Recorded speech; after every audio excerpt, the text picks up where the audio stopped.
What is going on, Sports Wars? We are here and we're live for a new NFL and college football show on Wednesdays against the spread and back for more this season. Not only are we doing Monday evening quarterback, but we're also doing Wednesday evening streams. Robert Barnes, how's it going, Robert?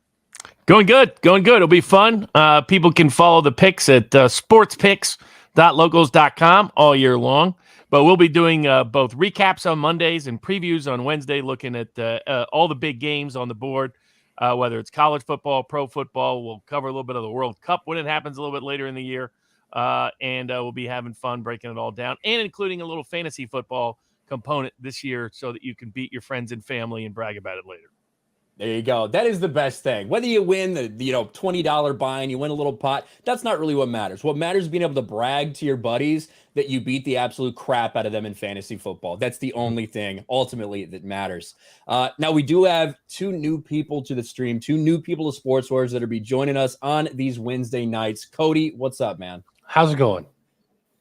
It's going fantastic. I'm digging. Listen, he's blending into the green screen. He just wants to be on the football field right now, just like everybody. We're ready for NFL season. So good to have you on board, Cody. And also, good to be here. Look, he's the intellectual, right? He's sitting there in the library. We got Cricket. What's up, man? How you doing, man? Thanks for having me. Yeah, absolutely. We're excited to have you guys, and we're excited to jump right in. And we're going to start off with one of the most popular picks that everybody bets on in the offseason. As we're sitting here looking at this NFL football season about to start, who is going to win the Super Bowl? And when we look at these different lines, all the different things that have changed this year, what are you guys looking at, Robert, when it comes to picking or making a bet for the Super Bowl winner? So I think there's two different things. I always look at quarterbacks myself. So I look at which teams have the best quarterbacks. I give them the best possibilities of winning. You have to have at least a good quarterback in the modern era. There's very few teams, I think, with even average quarterbacks that have gotten close. Kaepernick, had a good season, but what I always thought was an average quarterback. But he got close, but still didn't win it. Joe Flacco, you could argue, but Flacco was, up until recently, during this prime of his career, mostly a good quarterback under the other Harbaugh. And so I look at quarterbacks. To me, the odds-on favorites have to be the same elite quarterbacks. Aaron Rodgers with the Packers, Tampa Bay with Tom Brady, Kansas City with Patrick Mahomes. And then you look to, I think Stafford's still mostly a good quarterback and on the downside of his career and tenure. And then, but all the hype is around the Buffalo Bills. My view is the Bills are overrated. Now, I thought that last year, got burned more often than I won. So we'll see if I'm right again this year or wrong again this year. I'll believe it when I see it in terms of his consistency. Still choked in the playoffs. Now, he didn't really choke. His team choked, but his coaching choked. But I'm not yet sold that they should be the number one favorite. I still would put Tampa and Green Bay and Kansas City at the top of that list with a bunch of other quality competitors. But we have a real one-sided NFL this year. It's the AFC, contrary to like the 90s, the AFC is stacked and the NFC is weak. And so I think you look at that. That's another factor. I think it'll be tougher for any individual AFC team to win the Super Bowl because of their interconference competition. I think it's easier for an NFC team to get there. That favors someone like Tom Brady. He might get divorced by year's end, but he still might get another Super Bowl. Question is, would that be a worthwhile trade-off? I think maybe so. So that's where I lean. But there's some teams out there with some good value. I think, Derek Carr with the Raiders and Josh McDaniels and Devontae Adams might be a whole different offense. It may be an elite offense. And their defense may be decent enough that they're Super Bowl contenders. We got, what will Trevor Lawrence look like with an actual coach this year who actually wants to coach them, not just cash in and hang out with chicks at college bars. So I think that has some possibility. But I think when I look at it, I still favor one of those big three to be the most likely to take home the trophy. And maybe Aaron Rodgers finally gets over his playoff bust problems. Though his wide receiver core is going to have to perform a lot better without Devontae Adams to get there. Aaron Rodgers has been complaining about not having enough help. Well, he truly does need help right now at that wide receiver position with his top two targets leaving. It's funny you mentioned AFC West. When you look at the odds for most books right now, the four teams in the AFC West are all in the top half of the odds to win the Super Bowl. which that does look to be a very heavy division. Anything could happen right there. Cody, what's your take when you're looking at these Super Bowl picks? Yeah, very similar to Bob there. I think you start with the quarterbacks and then you got Tampa Bay, you got Green Bay, and you got the Chiefs, and then past that you're looking. But so I fully expect Green Bay or Tampa Bay to end up coming out of the NFC, and then it's kind of a crapshoot there in the AFC. I also think the Bills are overrated, but I think you could see a team like Tennessee maybe getting over the hump. I think they're very underrated in Vegas right now. Of course, that's a homer pick for me, big Tennessee fan. But I fully expect Henry to come back and be running well. And we lost A.J. Brown, but with the pickup of Robert Woods, who I've got one of my sleepers this year, I think he's just going to be kind of ridiculous there in Tennessee. But yeah, you can have one of those teams. You kind of don't know who's going to come out of the AFC. Yeah, I think Robert Woods, very underrated pickup for them. A guy who's, playing at, almost a top 10 wide receiver before he got injured last year. So 100% when you're looking at that value. Now, Cricket, what's your take? Super Bowl picks. Who do you like? Overrated, underrated? What do you got? Man, a team I really like. I love the Baltimore Ravens, man. Pretty good odds on your money at about 20-1 to win the Super Bowl right now. I know the AFC is going to be very stout, but I do like that team. I like Lamar Jackson. He, normally is the best athlete on any field that he's on. I feel like he's got a little bit of a chip on his shoulder. And I just love what those guys have done in the draft the last couple of years. That defense is always strong. I love Harbaugh at the head coach position, man. I'm really big on these Baltimore Ravens. Another team, a lot of people may not be a popular pick from the NFC, but I like the Cowboys. I really think that, this drought can't last forever. And I love Dak. And I think that it could be a year where really a lot of people, are expecting to wait till next year, that sort of thing. But I like the Cowboys. If they can find some consistency in the running game, I believe Dak's got enough weapons around him to really make something happen. There you go. Now, for all you guys, kind of just open to the panel, is there anything like really, really a stretch, any type of value you might see in these teams, 12 through 20 potentially, where they're ranked in Vegas right now? Well, I mean, I think there's some. I think like if you're looking for long shot underdogs that could really surprise people, I think it's unlikely to come out of the AFC because of how competitive it is. So I would look more to the NFC as some surprise potential teams, and it really depends on certain quarterbacks, certain coaches, whether there can be real development there. I mean, I think the Raiders could be very good out of the AFC. So if I had a sleeper, I would make it the Raiders. But out of I don't think like the Steelers or some other teams have much possibility of being good. I don't think Trubisky's going to magically, find magic in a bottle. So I would look to the NFC for sleepers and surprises because one, they could simply get to the Super Bowl because it's a much more open NFC. You've had the history of the Packers problems. I mean, the Minnesota Vikings are a mid-tier team, but they got new coaches and great potential. If they can get their defense to be at least stable and solid and they have their healthy running back core, and we'll find out week one because, they're up against they get the Packers at home. Same with the Cowboys. Is Dak? Are they going to fix their defensive issues? Are they going to fix some of their coaching issues? Frankly, is everybody healthy?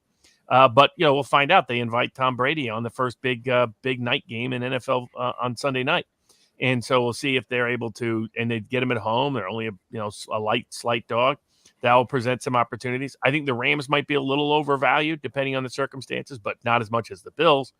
And so I would look for teams in the NFC that you like, that you look at and you say, now maybe that's the Philadelphia Eagles. Maybe you think Jalen is in a new season with, fully with a whole new coaching staff now in its second season, that they're really going to, with A.J. Brown added to the receiving core, maybe they're going to take a leap up. I'm personally skeptical of them, but that's where you would look. If you want to find sleepers, look to the NFC, look for a quarterback that may be underrated or undervalued, and look for that combination, and that combination is usually your best sleeper bets. Going all the way back, I think the Rams, when they won the Super Bowl in '97 over Cody's Titans and that great but heartbreaking dramatic ending, I think they were 100-1 to start the season. What did they have? They had a new quarterback and in a overlooked NFC. So that would be the combo I would look for. Yeah. What about Cody or Cricket? Any long shots or anything people can get value on? Well, to continue with what he was saying, I'd look at the Arizona Cardinals. If Kyler Murray can get through the first 6 weeks there without DeAndre Hopkins with any kind of winning record, I think, you can look for them to do really well and maybe make a run for it. Yeah, and if they can get past the first 6 weeks, that's usually when Kyler plays his best. Right. Unfortunately for him, it's the last 6 games of the season he tends to struggle with. But what about you, Cricket? Man, I feel like the Tennessee Titans, it's kind of hard to say that they're a sleeper pick, number 1 seed from last year. Granted, they bowed out early, but I feel like they've been very disrespected in the offseason. People not giving them a lot of credit. They still got Derrick Henry in the backfield.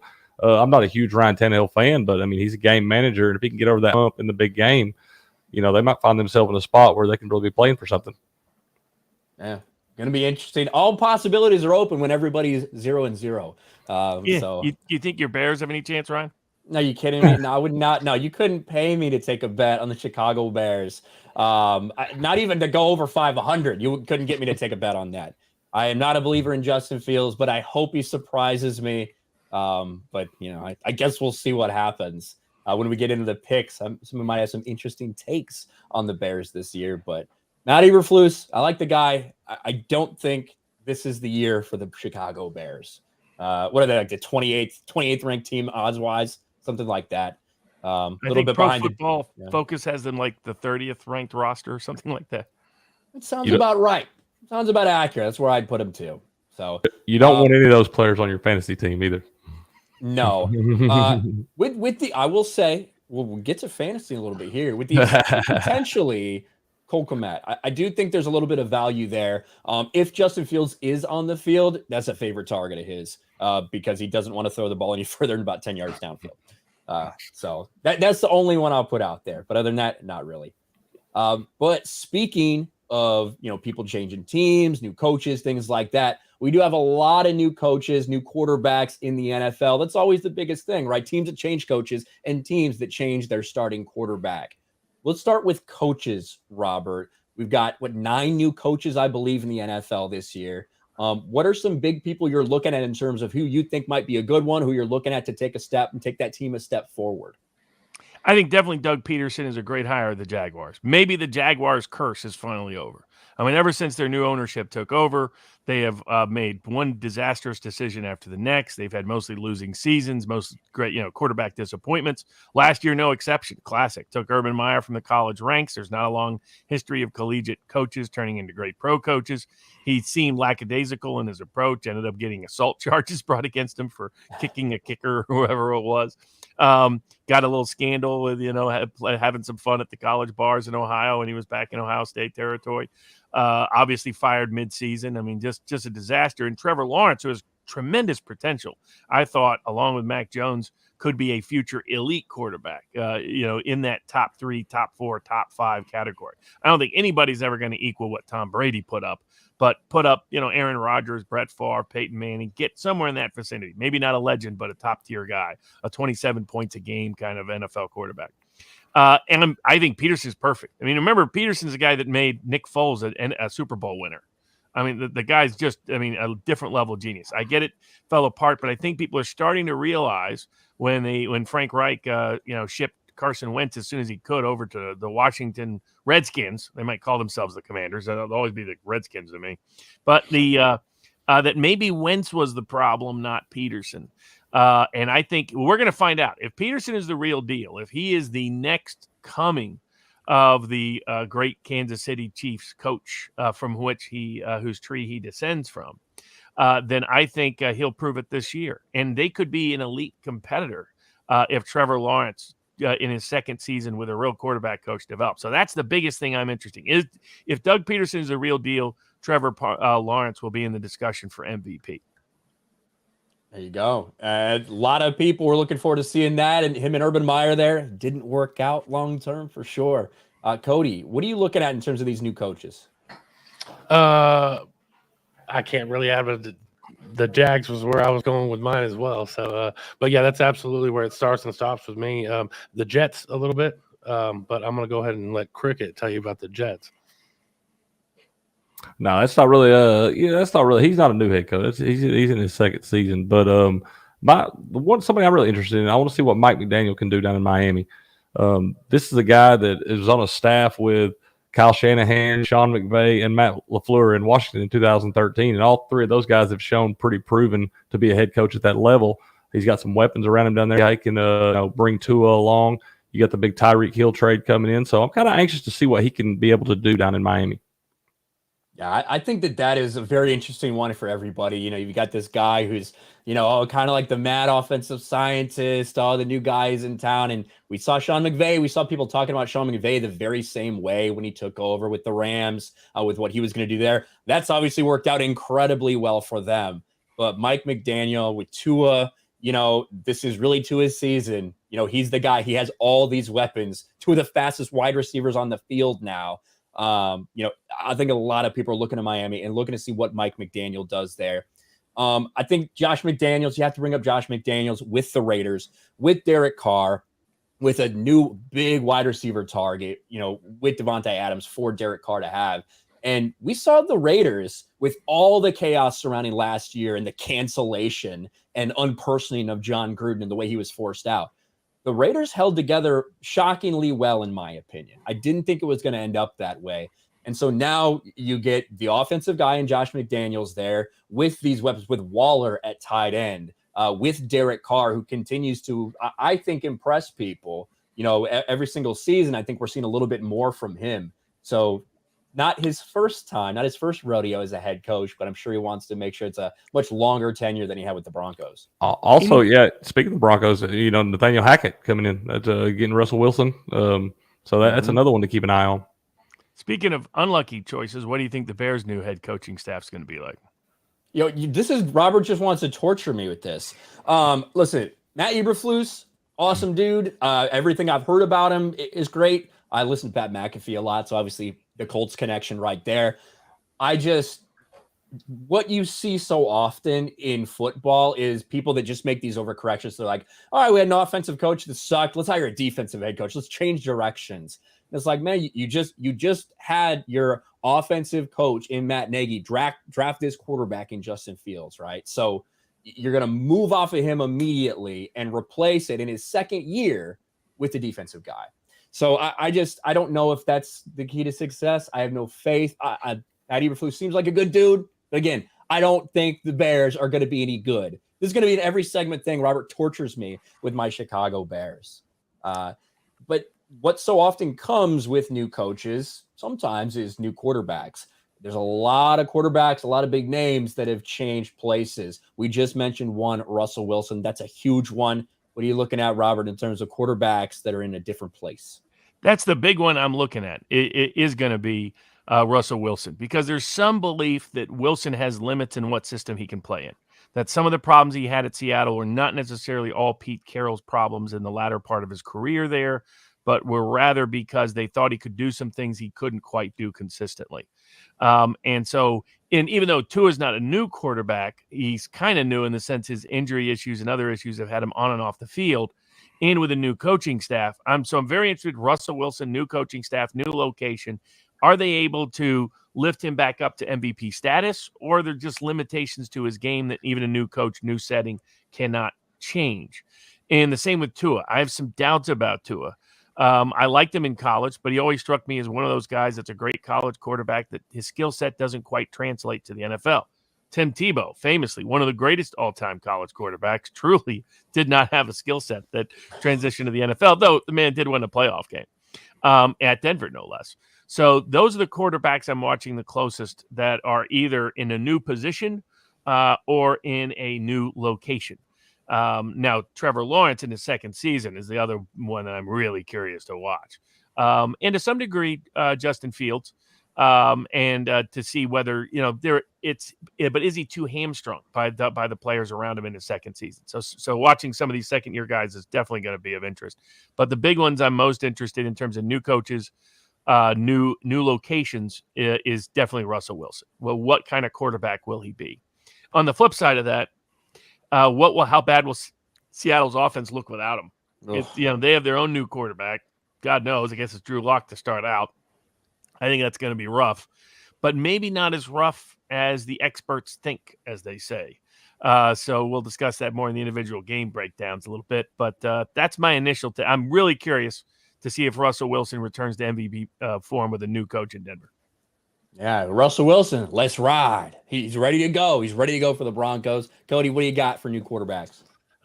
Baker Mayfield in Carolina. It's got some good targets in there, DJ Moore. So it'll be interesting to see kind of what he does starting for the Carolina Panthers this year. And on that note, I guess we got to kind of wait until week 12 to see what Deshaun Watson's going to do there in Cleveland. But that'll be interesting for me when he comes back. Really interesting on the schedule that it's the week he's going to play Houston. So I found that to be quite ironic. I'm sure the NFL, it's just a happenstance. I'm sure the NFL just thought that was the perfect amount of games for him. Totally. Exactly. 11 seems like such a common number in those types of situations. So that's right. That's like one per about every allegation, right? Somewhere around exactly. there. So, but when you do look at Baker, you're 100% right. Baker Mayfield always has a chip on his shoulder. This year he's going to have a boulder. Like, I think he's going to come out so motivated, which probably means he's going to make some mistakes because he's going to be pressing. But I think Baker could be exactly what Carolina needs. But Cricket, what are you looking at new quarterback wise? Well, he's not necessarily new to the team, but this could be his first full season as starter. And I'm really anxious to see Trey Lance get to take the reins and see what he can do. And if he can, because that team is built to win a Super Bowl. I mean, if he comes along and plays well, that team's really going to be in a position to win some big games. So I want to see what he's doing. I thought Garoppolo would be free agency, but turned out he's still going to be breathing down his neck. So I just want to see how he responds under the pressure.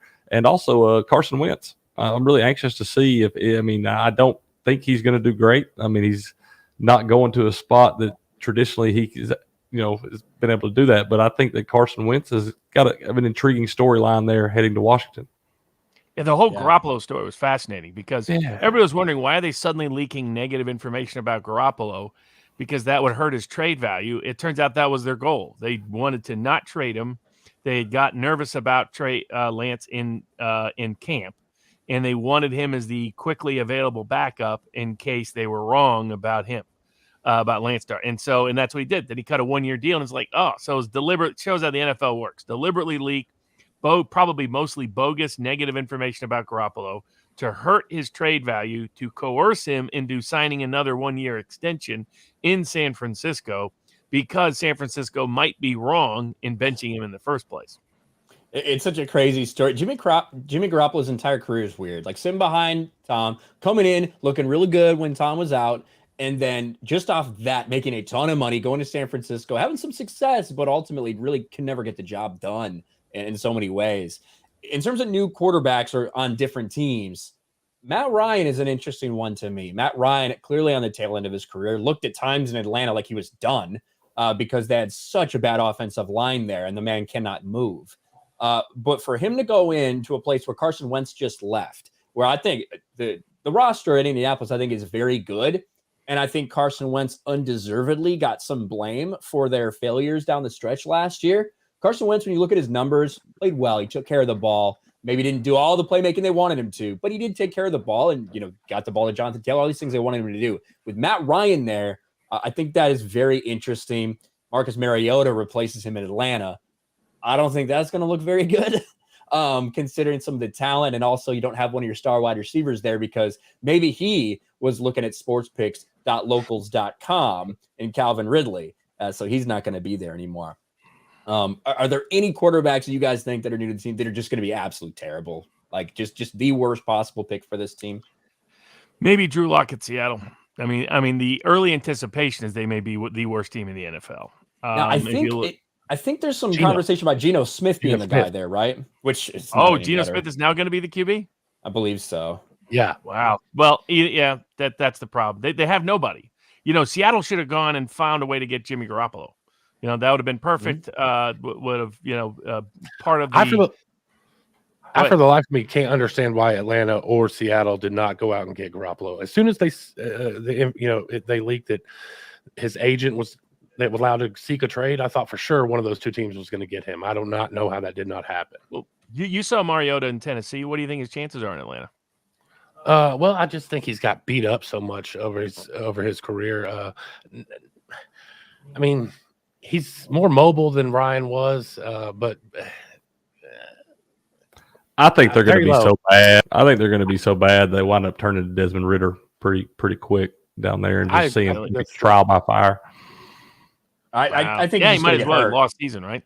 I think he's just going to get hurt. I don't think there's any chance in hell Marcus Mariota stays healthy, at least not if they don't, make some serious improvements at offensive line from what we saw. And I don't think they've really made enough moves to patch that up, which is, sad that you have a guy like Kyle Pitts, who is such a phenomenal talent and potentially just a boom in fantasy. God, it's going to be really scary looking at Kyle Pitts in terms of picking him with a high draft pick.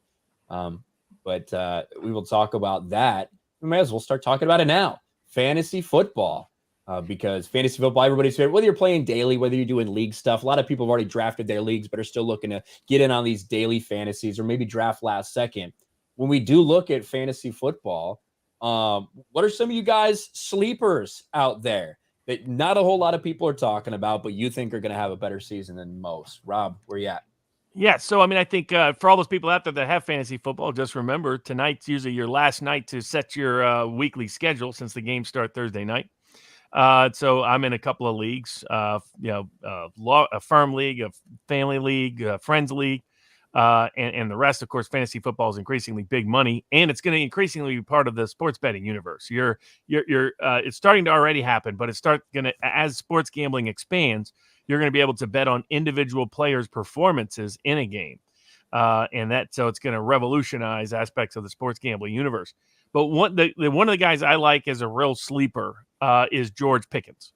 Now he's on, not the best roster, but in terms of quarterback capability. But Pickens is a guy who was very underrated in the sense that what happened was he was a highly touted high school prospect that Georgia got. He immediately made a big impact.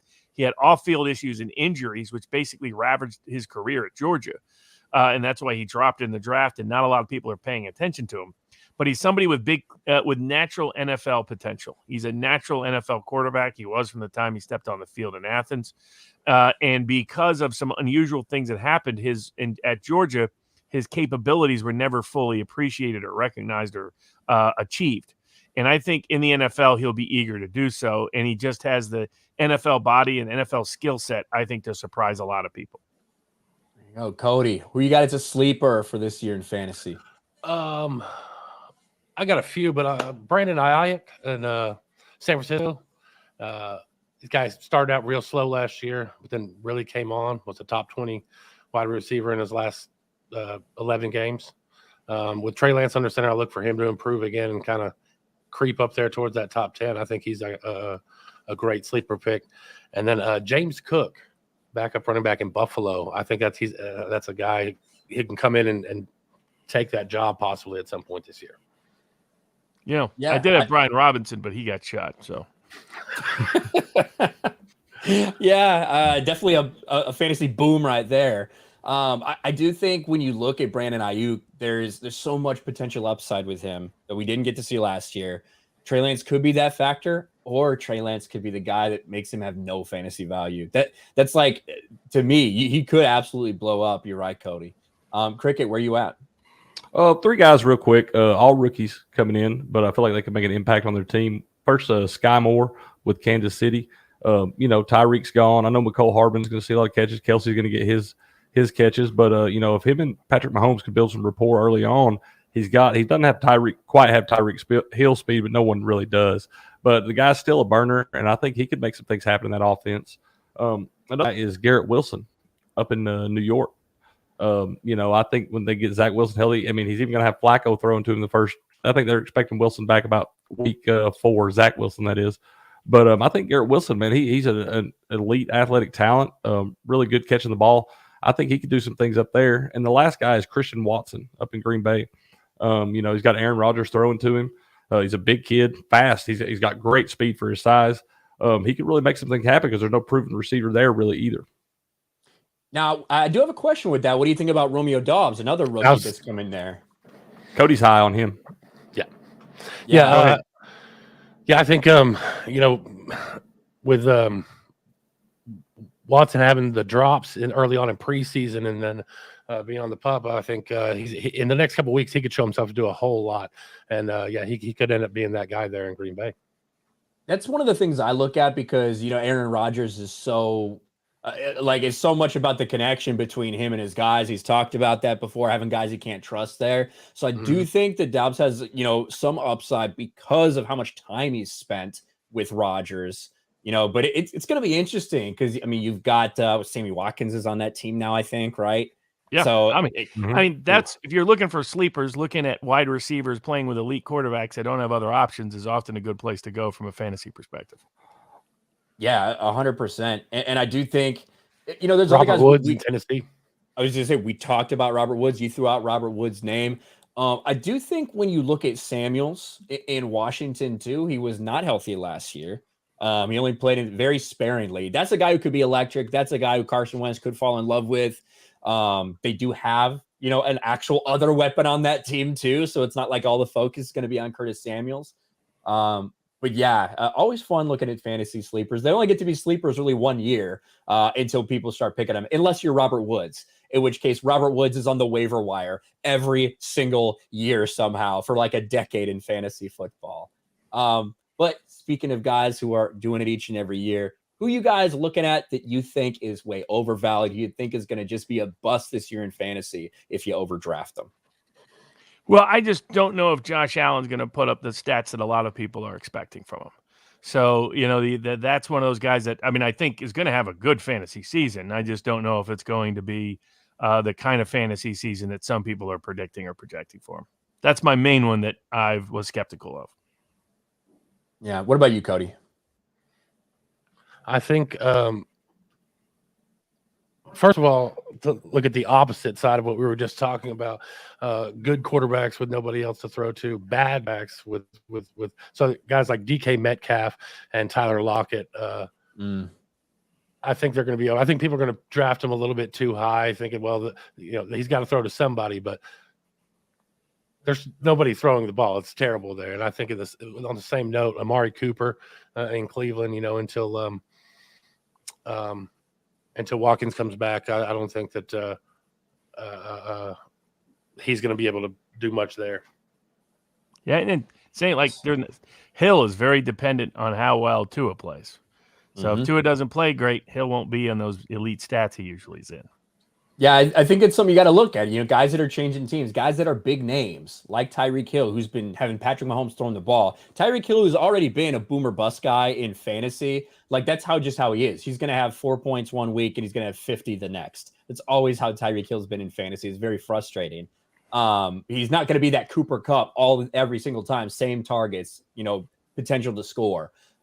Cricket, where you at in terms of a bust in fantasy football? A lot of people are high on Javonte Williams in Denver. Not saying he may not have a great season. He very well could. But I think that, they brought Melvin Gordon back. He gets some of those carries around the goal line, so he's able to steal some of those points. I'm just not as high on him as far as his ADP goes as most people have been. And I'm not big on Zeke, man. I think Tony Pollard is going to get a lot more share of the carries this year. He's shown in recent years to pretty much be more productive when he's getting the ball in his hands. And, I think they're eventually going to get to the point where Tony Pollard's giving him more production. Maybe they look more that direction. Yeah, I would say that Tony Pollard's a sleeper, except, he already is just more value per touch than Zeke is. Right, Zeke had by far his most disappointing year in the NFL last year. I think Tony Pollard's only going to get more. I think it's going to be basically split time. I think that's a good thing for the Dallas Cowboys, a good thing for Tony Pollard, bad thing for people who draft Ezekiel Elliott in the second round, because I think you're going to get a lot of that just because of his name. Yeah. Certainly interesting. And like I said, you got to throw Kyle Pitts in there because you do not know this guy who easily is capable of putting up tight end 1 numbers throughout the season. We just have no idea what it's going to be from Marcus Mariota or whoever else is going to be there. One guy at running back, I will say, I have to look at guys who had really good seasons the year before that maybe you weren't expecting or who are often injured. James Conner, for me, is one of those guys. James Conner, a guy who put up good numbers in Pittsburgh when he was healthy, but he's almost never consistently healthy. Comes to Arizona. He has an injury that ends up giving him way more playing time and way more receptions than he ever thought he was going to be getting. Has a great season fantasy-wise. I don't expect that same repeat from him. I expect him to come back down to earth and probably miss several games due to injury. So that's somebody I put that will probably be overdrafted in a lot of different leagues. But let's get to the actual game breakdowns, boys. So the way that we're going to do this, we're going to do quick shots. So we're going to go over every single NFL game. We're just going to give you the basics, what you need to know, some things here and there, and then we're going to move right on to the next. So little 60-second hitters, or at least that's what we're going to try to do. That will be the goal. First one on Thursday night, opening game, Rams versus the Bills. Cody, what do we got? Buffalo was favored by 2. Plus 110. The Rams are plus 110 on the money line. The Bills are minus 140. The over under is 51.5. So Vegas is looking at a 25-27 Bills score. The public is on the Bills spread -2, 60-40. Wow. So, I mean, what I think that shows is that my view is the fact that the Bills are traveling all across the country in the opening night game of the NFL season to play the defending Super Bowl champions who returned key players. They missed some players, but it's not like they lost some of the players people were afraid they were going to lose, and are favorites, which I think tells you how much hype there is behind the Bills. And the Vegas still can't set the odds high enough to get equal action. That at 2 points, people are still pouring in cash on the Buffalo Bills that they're thrilled about, this team that lost back-to-back games in the playoffs to Kansas City. So I would say instinctually, I look at that game and say that the public might be on the wrong side. Now, I actually do have a pick on this game up at sportspicks.locals.com, which you can get. But when I look at it, I would say just as a public lean, I would lean more towards the Rams, the defending Super Bowl champs, getting points at home. But I think it shows you the degree of excitement there is over the Bills, that they are favored against the defending Super Bowl champs on opening night.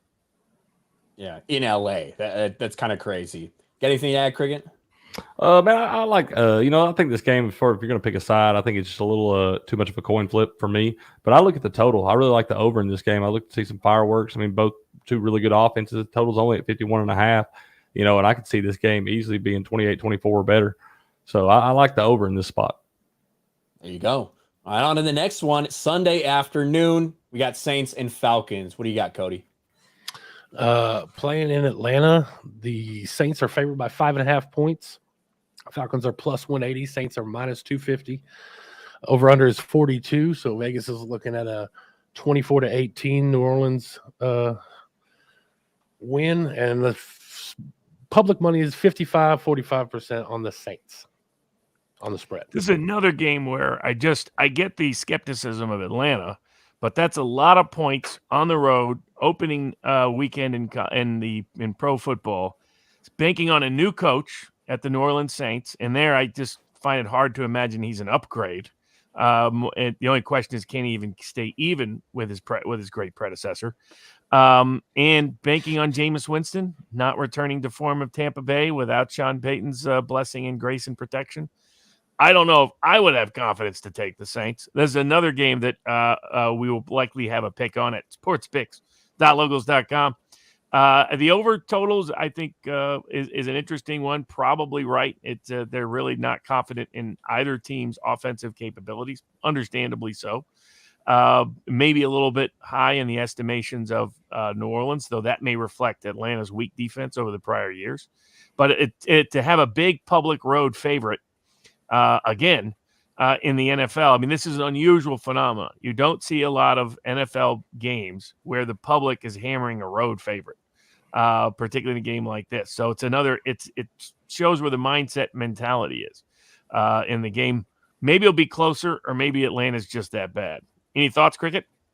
Yeah, this is just a game I avoid altogether. There's too many question marks there. You said with the new coach and staff, Atlanta's been hearing all offseason long how terrible they're going to be, and so maybe they come out with a little chip on their shoulder too. It's a division game. I'd like to see it get down to closer to New Orleans -3. 5.5 is just way too many for me, and I don't want to mess with that total because we don't know what we're going to get at each offense. Yeah, for sure. Then a game I'm really interested in: 49ers and Bears at Soldier Field, home of the Bears for now.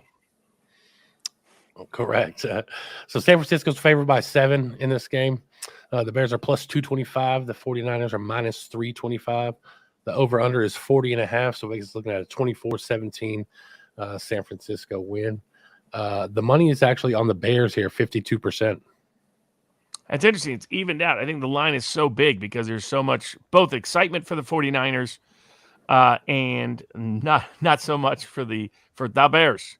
I can say that I just, again, having a big road favorite like this in the opening weekend of the season with an unproven quarterback playing in an environment like Chicago, one of the toughest environments for any road team to play at in the NFL, is a mighty lot of confidence that the bookmakers have put on them. I think that there may be opportunity here for money line bets. There might be some spread bets too, some total bets, maybe some individual player prop bets in terms of performance on the competing quarterbacks and how well they'll do. That's a common bet that's offered that might be different than expectations.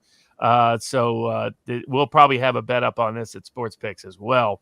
I would say that I think that I generally don't recommend betting road favorites in the NFL very often, and I myself would definitely not have confidence on San Francisco. My lean would be definitely towards the Bears. Any thoughts, Cricket? It's just too many points early on. I think if you are going to think about taking San Francisco, definitely buy the hook down. So a touchdown will get it for you. But with Trey Lance not being able to, we don't know what we're going to get yet. So yeah, I'm avoiding this game. There you go. Steelers and Bengals. Mitch Trubisky starting for the Steelers, going against Super Bowl losers Joe Burrow and Cincinnati Bengals. What we got, Cody? Cincinnati's favored by 6.5. They're minus 305 on the money line. Steelers are plus 215. Over under of 44. Vegas looking at a 26-19 Bengals win. 60-40 for the Bengals on the spread. The public is. I understand the near Super Bowl champion being favored at home opening weekend against what looked to be, are the Steelers without Big Ben, the Steelers without a quarterback. And I'm not confident in the Steelers team at all, even though I like some of their fantasy football potential players as sleepers, just because some people aren't paying any attention at all. But Trubisky on the road against a tricky Bengals defense that really they needed to fix certain positions in the offseason, and they did. They did a great job on their offensive line. They did a great job getting the kind of players that fit their defensive scheme, maybe the best defensive coordinator in pro football. So, in fact, I've told people that are in the survivor pools, those people that have to pick one winner that week in order to survive to the next week, that my favorite survivor pick of the week is the Cincinnati Bengals. I think they're the most likely team to win on the board, or I would have the most confidence in. And if anything, this is a spread that maybe should even be double digits, but should be more than 7. It's reflective of the fact that the Steelers have owned this series with the Bengals as division rivals going back a long ways, and people believing that, maybe last year was a little bit flash in the pan for Joe Burrow, and maybe Trubisky will be okay for the Steelers. And I think both of those will ultimately not be wise predictions over time. So my lean in the game would be towards the Bengals. What do you think, Cricket? I love the Bengals in this spot. I am a believer in Joey Buckets. I am not a believer in Mitchell Trubisky. So at home, giving up less than a touchdown here, I see this being at least a 2-touchdown win for the Bengals. I like Mitch Trubisky. Bears never should have drafted him where they did. I wish him all the success with the Steelers, but I do think Joe Burrow is going to really take it to him. I think the Cincinnati Bengals are going to come out with a lot to prove this year. I think they're going to be riding high off that Super Bowl appearance. Personally, I don't think we're going to see the kind of Super Bowl, slump that you see a lot of these guys get into, this funk. I think they're going to come out motivated. So we'll see. Eagles and Lions also at 1 p.m. What do you got, Cody? Philadelphia is favored by 4, minus 210 on the money line. The Lions are plus 155. Over under of 49. So Vegas is looking like a 23-26 game. The public money is 65-35 on the Eagles. Another big road favorite being heavily bet by the public in opening week on a quarterback who was often shaky last year and was terrible in the postseason. That, I get they got A.J. Brown. It's not clear that's going to be such a great deal for A.J. Brown. So now I'm not a fan of Jared Goff. Never wasn't a fan of his when he was at the Rams. It just gave me great confidence in the Rams coaching staff that they made him look respectable, because I wasn't a fan of his from the get-go, dating back to his Cal days. However, I see two things on this. The first thing that screams out is big road favorite being publicly favored with a questionable quarterback. I don't find that a good script for taking the favorite. I like to bet against the public in general, so my lean would be towards the Lions, but also it might be towards the under. It's a little bit high scoring total for two teams that just didn't have a habit of scoring high totals during the regular season last year. So what do you think, Cricket? That's how I feel about Jared Goff. But this is a spot where I think if you're going to take the Eagles here, I don't want to lay the 4. I'm more of a money line here. You got to lay 2-1 on your money, but I feel like it's a little bit safer bet. I could see them pulling out a field goal win, playing a little sloppy early on. But I'm just not a believer in the Detroit Lions either. They're still the Lions. And like I said, I wouldn't lay the 4, but I do like a money line bet on the Eagles right here.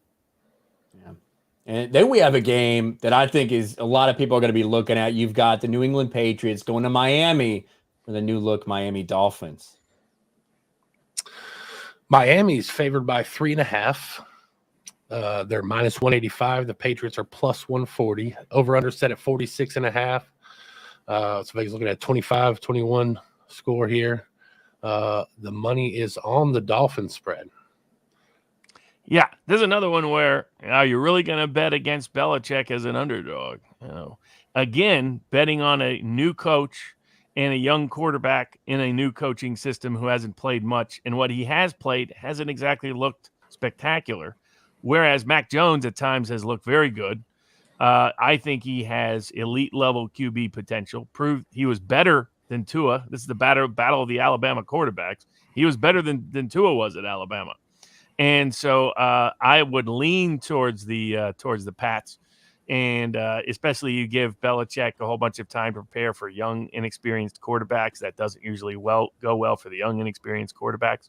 And while New England has had a history of trouble in Miami, it's usually been in later season games rather than early season games.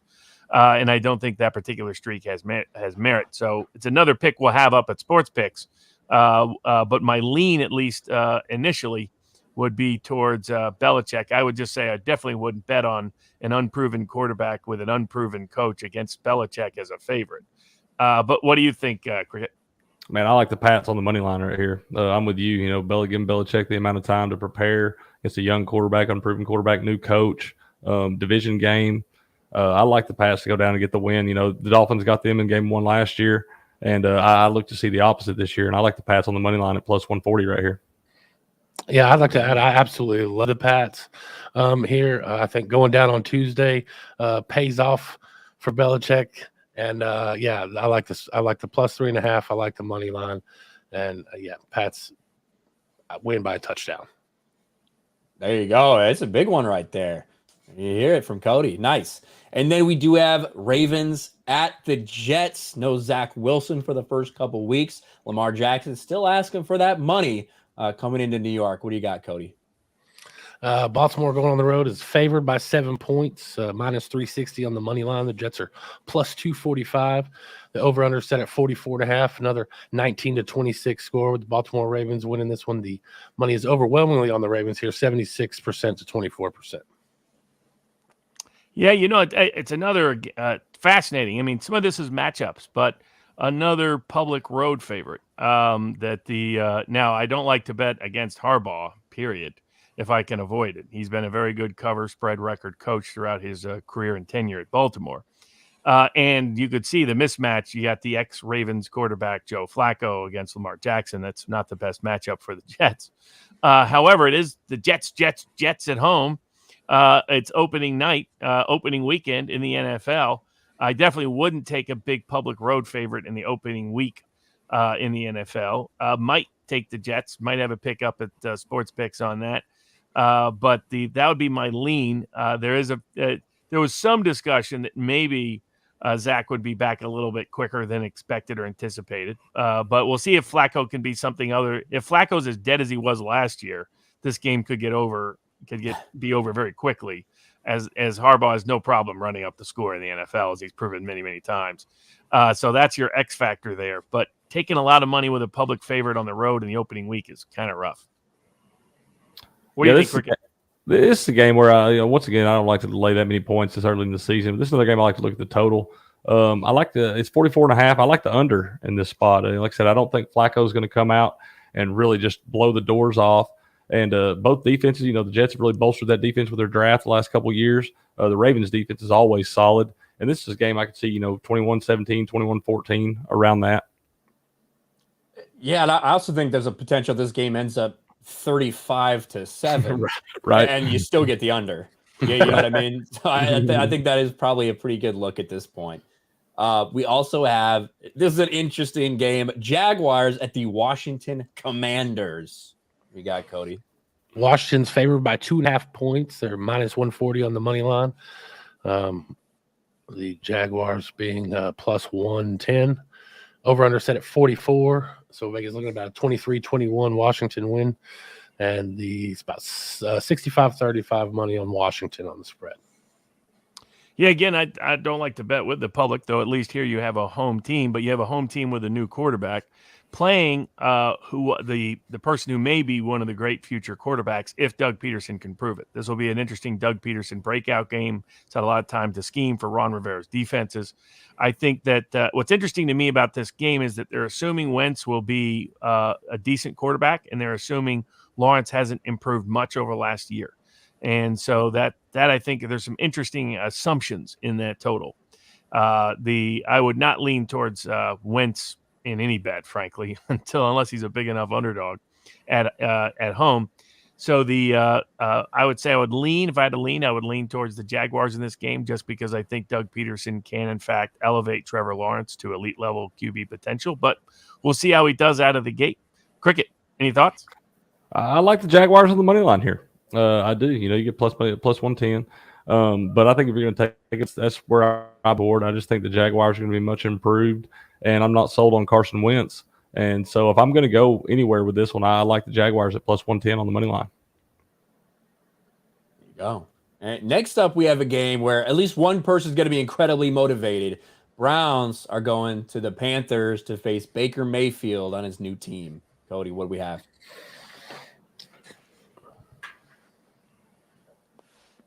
Yeah. Carolina's favored by 1.5, minus 130 on the money line. The Browns are plus 105. The over-under set at 42, so Vegas is looking at a 22-20 Carolina win, and 73% of the money is on Carolina. I get everybody seeing Cleveland without Deshaun Watson going on the road to play Baker Mayfield in Baker's revenge game. And so that, there's a lot about that makes sense. And but at the same time, the total score is telling you they don't really think, they have no confidence in either quarterback, because they're basically saying a pretty low scoring game for the NFL. If you had any confidence in Baker Mayfield, you would have that be more like 20. And remember, this is the Baker Mayfield who was talked about as an MVP just a few seasons ago. In the preseason ramp up. I think it was when the Titans came in and whooped them at home. It was the year everybody thought they were going to the Super Bowl. Poor Cleveland, and not had the best luck since their Browns fled to Baltimore some years ago. But so if I don't have any lean on in this game either way. I see where the spread is coming from. The big question is, what does Baker Mayfield look like in a new setting? Can he show some of the potential that he flashed at times at Cleveland, or will he be the quarterback that led Cleveland to jettison him out? And but backup quarterbacks do have a history of actually overperforming expectations in the Vegas spread on a one-game basis, not continually, but when they're just playing in a first game or the rest. And Cleveland's had plenty of time to prep for this. But I would probably lean Carolina in this particular game. I think Baker has a little more potential with a better different new coaching staff that has flashed potential in the past. But that would be my lean. But no strong sentiment on the game either way. What do you think, Cricket? From a game, I would avoid this game like the plague. This is another one with just too many question marks. And, we spent a lot of the offseason not know what we were going to get from Cleveland. And right now, I need to see some things on the field before I even look at either one of these teams from a gambling standpoint. There you go. We have another interesting AFC South matchup right here between the Colts and the Texans at 1 p.m. What do we got, Cody? Indianapolis going on the road, favored by 7. Minus 350 on the money line. Texans are plus 240. Over under 45.5. So another 19-26 game Vegas is expecting for Indy to win. 60-40 on the money, public. In favor of Indy, I assume? In favor of Indy, yeah, I'm sorry. So, yeah, it's another public road favorite first week in the NFL, which, again, historically, that has not usually been a winning prescription, has been betting on those teams. And while it's interesting because I think this mostly reflects Vegas's skepticism of Houston more than their enthusiasm for Matt Ryan and Indy. Now, there's some reasons for enthusiasm when you're coached by Frank Reich. I mean, he's had a history of making average quarterbacks look good. And even Rivers had a decent last season in his last season when he looked to be past his prime. Maybe Matt Ryan can do the same.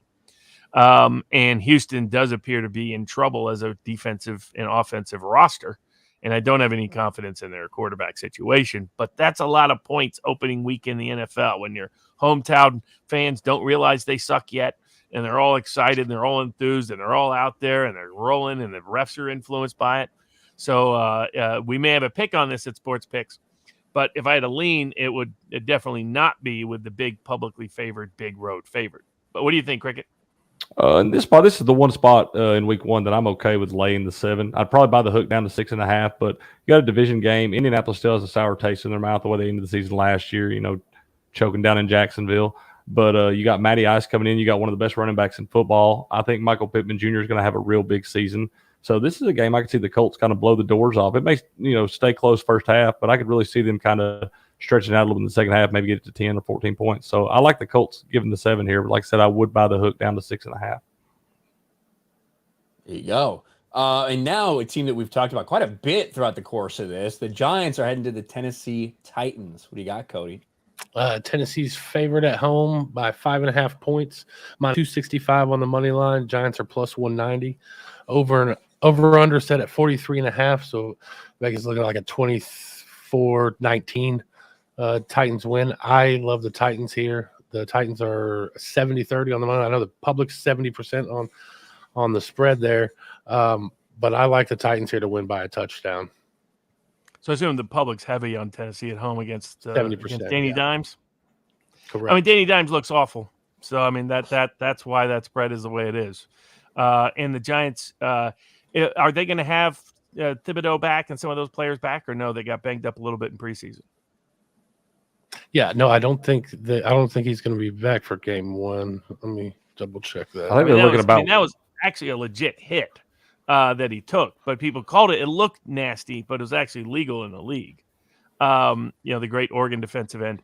But I think there's nothing to be excited about with the Giants. There just isn't. The big question is with Derrick Henry fully back. Didn't he get a big contract? Did I see that right? Mm-hmm. I believe so. I think Derrick Henry got paid this offseason. Maybe I'm wrong. Let me check. Yeah, or at least it was extended in some way. But you look at the Tannehill. We'll see how the Arkansas rookie does. We'll see how the new receiving core is without A.J. Brown. The defense would still be solid, pretty well coached, still has Tannehill, still puts up pretty solid numbers, was a team that was, again, the number 1 seed out of the AFC last year. A narrow loss to the Bengals that went on to the Super Bowl and almost won it all. Not a lot of reason to be skeptical of them. And it's probably a spread that, but for preseason ignoring of Tennessee, would be bigger than 7 points at home. I mean, when you're seeing some of these 7-point road spreads, and then you see a home team favored by less against a kind of a crappy Giants team, my lean would be towards the Titans, but I don't know if we'll end up having a pick on it at Sports Picks. What do you think, Cricket? This is a funny looking spread to me. I'm like you. I think it should be closer to 7.5 or 8. But I love the Titans in this spot. I may come to regret it because I'm probably going to take them. But I really just think they've been very disrespected in this offseason, not getting enough credit for what they've done the last couple of years. And, large part of that body of work is still there. And as long as you got Derrick Henry, man, you've always got a shot. Now, I could definitely see the Titans winning this by 2 touchdowns. Yeah, and just to confirm what we were talking about in terms of the contract extension, there was contract news, but it wasn't necessarily an extension. They've restructured his deal this year to basically give him an extra $2 million to make him the highest paid running back this year.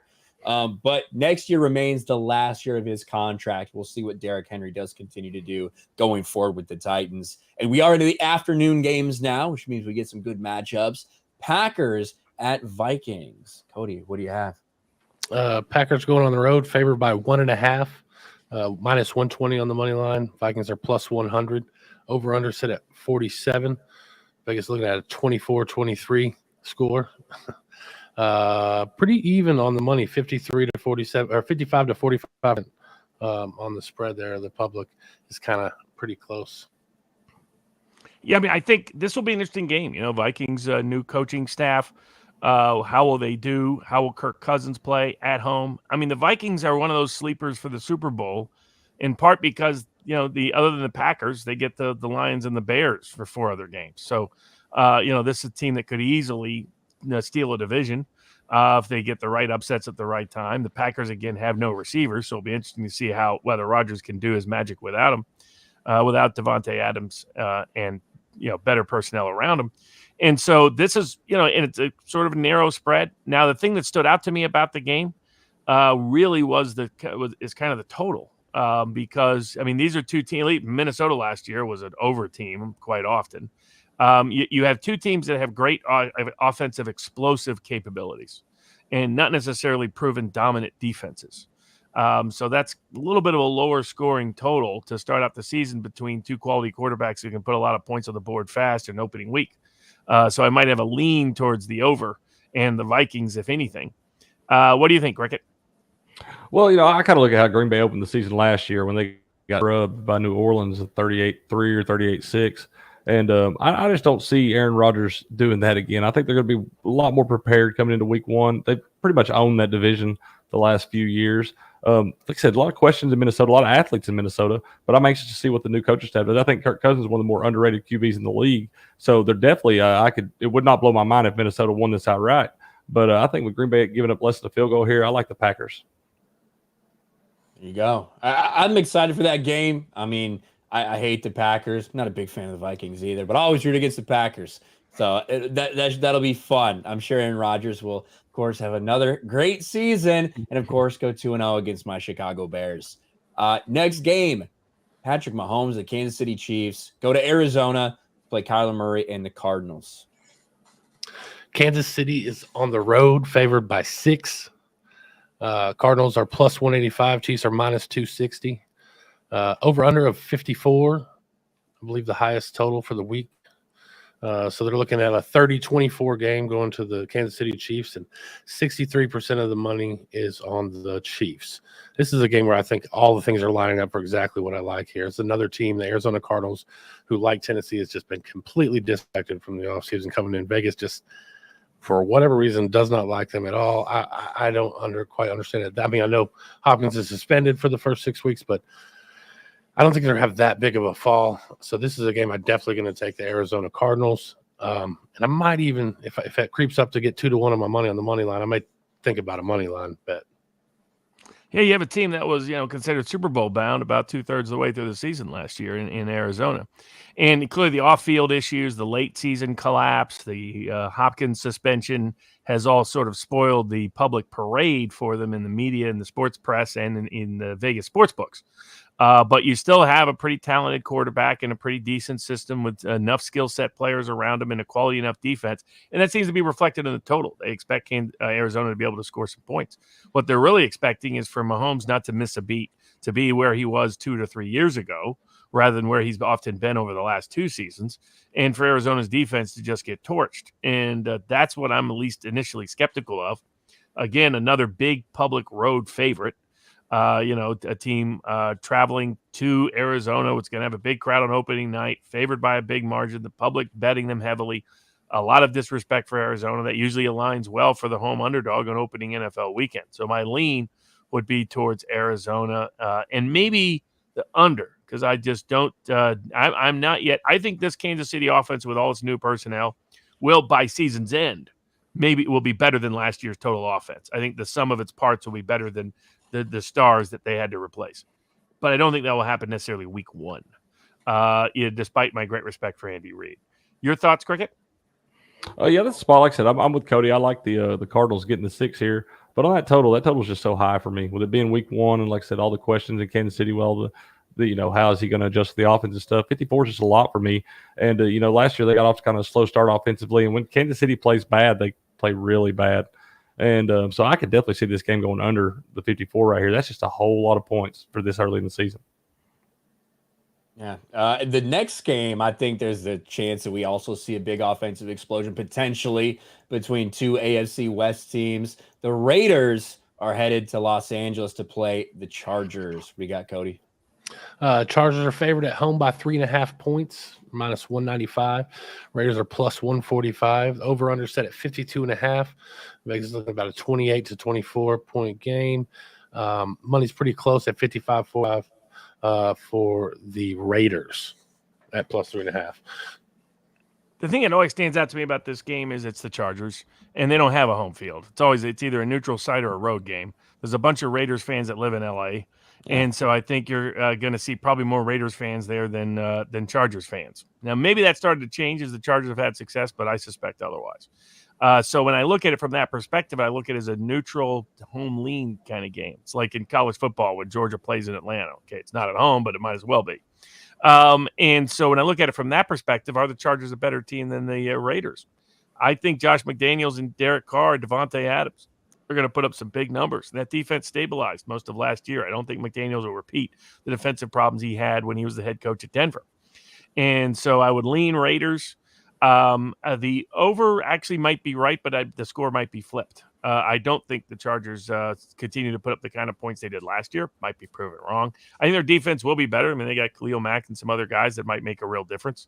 But I'm not convinced yet by some film review that the defensive talent fits the particular schemes the former Rams defensive coordinator turned head coach needs for them to be consistently successful. So I would probably lean a little bit under the team total for the Chargers getting 28. But that would be my end. Might be a good money line bet on the Raiders. What do you think, Cricket? Well, this is a rematch of what was essentially a play-in game for the playoffs last year. It went all the way down, almost tied, and they would have both got in. But the Chargers had some heartbreak there, and I like them to get a little revenge in this one, playing at home, which is not really a home game for them. But I would buy it down to 3. But I could stand giving the Chargers giving 3 right here. The total is, like I said, I want to see some things because I'm like you. I want to see how Derek Carr adjusts with Devontae Adams. I don't think it makes that offense worse, but I'd like to see a week or two of that. But if I'm leaning anywhere right here, I like the Chargers, and I buy the hook down to 3. Yeah, I think the Chargers have so much potential with what they can do on offense, obviously with Keenan Allen and Mike Williams, Austin Eckler, everything we've seen from Herbert. On defense, you brought up, Robert, they have some playmakers there. They got Joey Bosa on one side. They got Khalil Mack on the other. They got Derwin James, who just got paid. Just an absolute freak athlete back there. And you got some interesting additions. Somebody like Kyle Van Noy, this is going to be his first year. Well, I guess he did play in Miami, then came back to New England. But could be interesting, a scheme guy with that team. Who knows? I'm looking forward to that game. I think that could very well be the game of the week. Another big game people looking forward to, Sunday Night Football in Jerry World. Tom Brady, with all the marital problems surrounding him, going to Dallas to face Dak Prescott and the Dallas Cowboys. Tom Brady and the Bucs are favored by 2.5 points. The Cowboys are plus 115 at home. Bucs minus 145. Over under set at 50.5. Vegas is kind of looking towards a 26-24 Tampa Bay win. The money is really close, 51% on Tampa Bay. So pretty much. Yeah, and I think, with anyone else, probably Tampa would get more money with Tom Brady, but it's Dallas, who's been a public betting favorite since the 1970s. So that's why it's always almost brutally difficult to get good value on Dallas, because Vegas knows it. They'll always get Cowboys money in. And I will actually be at that game. I have not been to an NFL game in a few years. One of my bucket list items was to see the Cowboys in their new fancy stadium. And I wanted to see Tom Brady before I'd seen him earlier in his career, but I wanted to see him one last time because I think this will be his last season. It was almost his last season last year. Came back against the wife's protest, apparently. I do think this year will be his last year. I don't have any strong lean in the game. I think the line is almost exactly where it should be. But I think it'll be a fun and interesting game, and exciting game. But what do you think, Cricket? This game, I looked at the total. I'm not going to touch either side of it as far as a straight up bet, but I like the total over 50.5 here. Tom Brady, a lot of people have made a big to-do about the 11 days he missed in the middle of training camp, which was pre-planned, mind you. And Tom Brady doesn't need that extra time. He's got that. He knows the offense better than anybody that's been there the entire time, and he's not going to really miss a beat there. And Dak's got so many weapons around him out there in Dallas that I really could see this game, 30-27, 35-27, something like that, 35-28. So, yeah, I like the over 50.5 here. Yeah, I will just say I don't think – I know that I know that Tampa Bay's coach said, of course, it's pre-planned, no problem. Just personal reasons. Tom Brady taking randomly 11 days off in the middle of training camp, even though we've never seen him do this in 23 years. I don't think anybody should really be worried about Tom Brady being physically ready. This is Tom fucking Brady we're talking about. However, I do think there's clearly some stuff going on personally with him. And maybe for the first time, we might be seeing a Tom Brady whose focus isn't entirely on the football field.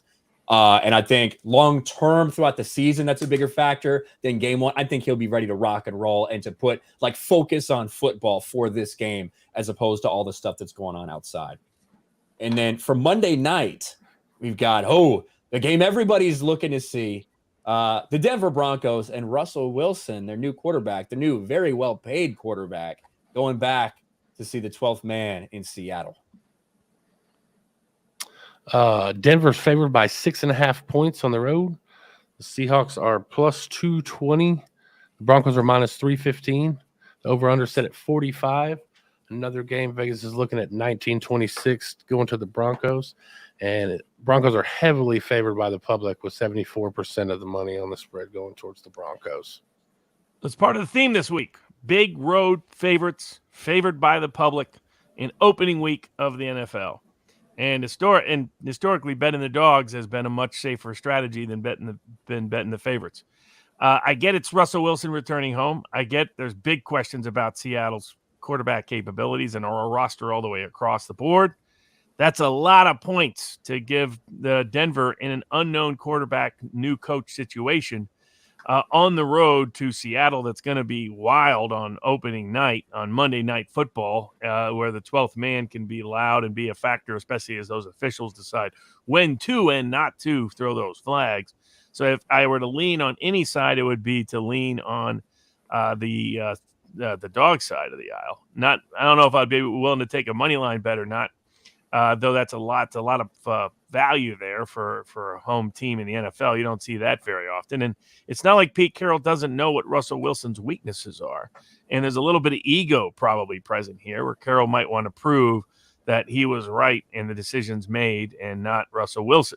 So I think all of those factors lean against the public, and my lean would be towards the publicly disfavored ugly dog playing at home with a coach who has something to prove. But what do you think, Cricket? I love the Broncos here. Russell Wilson's such a gamer. Going back to a stadium where he has won a lot of football games, he certainly doesn't want to start his tenure in Denver out with a loss to where he just came from. He'd have to hear a lot of things on social media and whatnot. I feel like that he's just a guy that doesn't seem to get rattled with those sorts of things. So I look for him to come out with the weapons in Denver, and I just think Denver has way more talent. I think Seattle's a dumpster fire, and I could see the Broncos coming in this game being over by the end of the third quarter, really. Yeah, going to be interesting. I know there's a lot of Bronco fans are excited. They think they finally got their quarterback there. We shall see. That's all 16 games for the NFL. A little bit of preview there. Before we move on to a couple college football things, I do want to hit a couple of these super chats. We had a big one come in, as well as some other questions just generally for you guys. We'll get through them quick about the NFL. John Schwalbach for $102.72. Says Barnes and Kittle on the same stream. Does Satan know about this? Well, he will now. There's going to be some scared folks out there. Quote, the Asians. I don't know exactly what you mean by that, but thank you, Jay Schwalbach. This could be a great season with you clowns giving me insight. Why are we not on Locals Chat or Streamlabs? Hail all. We'll probably be on a Locals Chat and Streamlabs next time. I was running around doing a lot of stuff today. I kind of came in last second, so that's one of the reasons why. Bert, but thank you, Jay. Big super chat. Always big supporter. Bert for $5. Can someone explain to me why the Rams are playing the Bills? What is the logic behind that matchup? Because the Bills are not in the AFC West. That's blatant. It's obvious. The NFL favorite this year against the NFL Super Bowl. It was purely scheduling by the NFL. They claim those things are, random and all the rest. That just like it's random that Cleveland's playing Carolina opening week. Some of these things don't appear always as random as they claim, I think. Yeah, you're going to have a couple games, especially with another game added to the schedule now with 17. You're always going to have a couple games that fall outside of the traditional how they build the schedules out, and they're always going to look for good matchups like that. Yep. The Greg for $5 has the hoodie Belichick lost it. Is he getting Chip Kelly exposed? Fire Chip Kelly. Go Bruins, go Pats. I think it's a big season for Belichick. Mac Jones. Oh, it is. Yeah. I mean, right now, Brady's won that battle, right, in terms of who mattered more.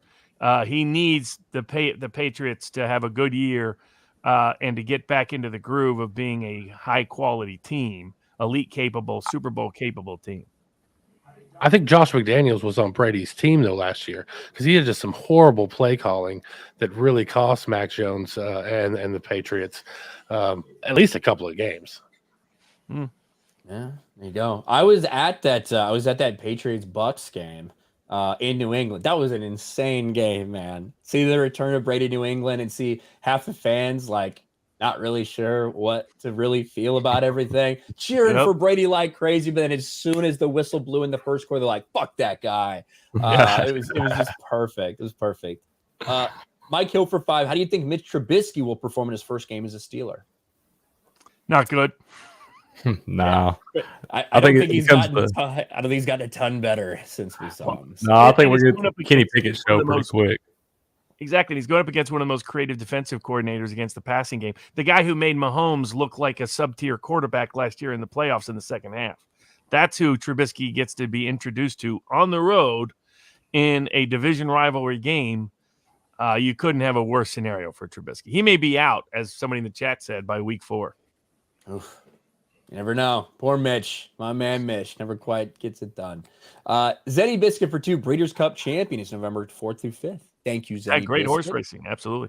And Zenny Biscuit is our resident horse racing fan in every chat, giving us the update on all things horse racing that I have no idea about. Thank you, Zenny. Rest of the Cripple for $5. I think the Raiders defense is going to surprise people. They have an actual defensive coordinator that isn't using an ancient scheme. Yeah. Yes. Correct. Agreed. They've underperformed, I thought, for the last several seasons. And there's between the personnel, as you mentioned, they have the full. That's part of the reason why I lean towards the under in the Raiders-Chargers game. I think the defense will surprise people this year. Well, the Raiders, like you said, Ryan, with all they dealt with last year and the turmoil went on that season to still be able to make the playoffs, I thought was, and they were in that game. They had a chance to win that game against the Bengals, and the Bengals wound up going to the Super Bowl. So the Raiders, they're not way, and if they can make something like that happen in a season like last year, I'm anxious to see what they can do this year if they can keep some of the drama off the field away from them. Yeah, for sure. A Money Wilson for $5. Who's the best choice MVP bets this year? You guys got for MVP? That's interesting. I haven't seen the latest odds to see who would be a best value, but instinctually, I look for someone who might put up big stats that they don't expect to have big stats in terms of undervalued. Because otherwise, the usuals are the most likely. The usuals are still Tom Brady, Aaron Rodgers, Patrick Mahomes, right? Those are the guys that should be the odds-on favorites and usually are. But someone like a Mac Jones, someone like a Trevor Lawrence, some of these quarterbacks that, could just really explode in their second season. Someone like a Tua, you have great confidence in Tua's new system. All these guys that might explode to elite level performance for the season, at least, are guys that even maybe a Matt Ryan, if he went off with Frank Reich in Indianapolis, those are the places I look for value. It's very rare that someone other than a quarterback gets the MVP. So I would focus on quarterbacks that might really put up great seasons that people aren't expecting it if you're looking at undervalued guys. Yeah, I'm really high on Lamar Jackson. I think he's going to have a good. Say, look at that plus 2,000 for Lamar, a former MVP. And I think he's going to have Derek Carr. That's good value at Derek Carr at that level. I think Lamar's going to be playing with a chip on his shoulder. He's still trying to get paid. And like I said, former MVP, and I really looked for a big season out of him as well as the rest of the Ravens team. So I like Lamar in this spot.